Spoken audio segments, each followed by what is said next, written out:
ನನ್ನ ಹೆಂಡತಿಗೆ ನಾನು ದಿನ ಬಂಗಾರವನ್ನು ತಂದು ಕೊಡಲ್ಲ. ನನ್ನ ಹೆಂಡತಿಗೆ ನಾನು ಪ್ರತಿ ದಿವಸವೂ ಕೂಡ ಸೀರೆಯನ್ನು ತಂದು ಕೊಡಲ್ಲ. ನನ್ನ ಹೆಂಡತಿಯನ್ನು ಪ್ರತಿ ದಿವಸವೂ ಕೂಡ ಹೋಟೆಲಿಗೂ ಕರ್ಕೊಂಡು ಹೋಗಲ್ಲ, ಸಿನಿಮಾಕ್ಕೂ ಕರ್ಕೊಂಡು ಹೋಗಲ್ಲ.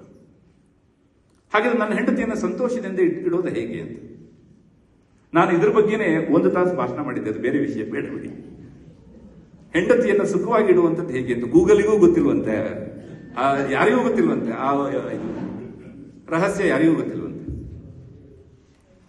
ನೀವು ಬೆಳಿಗ್ಗೆ ಎದ್ದು ನಿಮ್ಮ ಹೆಂಡತಿಗೆ ಒಂದು ಗುಡ್ ಮಾರ್ನಿಂಗ್ ಅಂತೇಳಿ ಅಥವಾ ಚೆನ್ನಾಗಿದೆಯಾ ಅಂತೇಳಿ ಕೇಳಿ, ಇದು ಒಂದು ಭಾಗ. ಎರಡನೇದು, ಇವತ್ತು ಏನ್ ಮಾಡಿದೀಯ, ತಿಂಡಿ ಏನ್ ಮಾಡಿದೀಯಾ ಅಂತ ನಾವು ಕೇಳ್ತೀವಿ. ಅವಳು ಇಂಥದ್ದು ಮಾಡಿದೀಯ ಅಂತ ಹೇಳ್ತಾರೆ. ತಿಂಡಿ ಎಲ್ಲ ತಿಂದ ನಂತರ ನಾನೇನಾದ್ರೂ ಇವತ್ತು ಪಾತ್ರ ತೊಳಿಲಿಕ್ಕೆ ಏನಾದ್ರು ಹೆಲ್ಪ್ ಮಾಡ್ಲಾ ಅಂತ ಕೇಳಿ ಅಂತ. ನಿಜಕ್ಕೂ ಹೇಳ್ತೇನೆ, ಗಂಡಸ ಮುಖ ನೋಡ್ಕೊಂಡು ಹೇಳ್ಬೇಕು ಇದನ್ನು. ಇದಕ್ಕಿಂತ ದೊಡ್ಡ ಕಾಂಪ್ಲಿಮೆಂಟ್ ಯಾವುದೂ ಇಲ್ಲ. ಇದಕ್ಕಿಂತ ದೊಡ್ಡ ಕಾಂಪ್ಲಿಮೆಂಟೇ ಯಾವುದಿಲ್ಲ.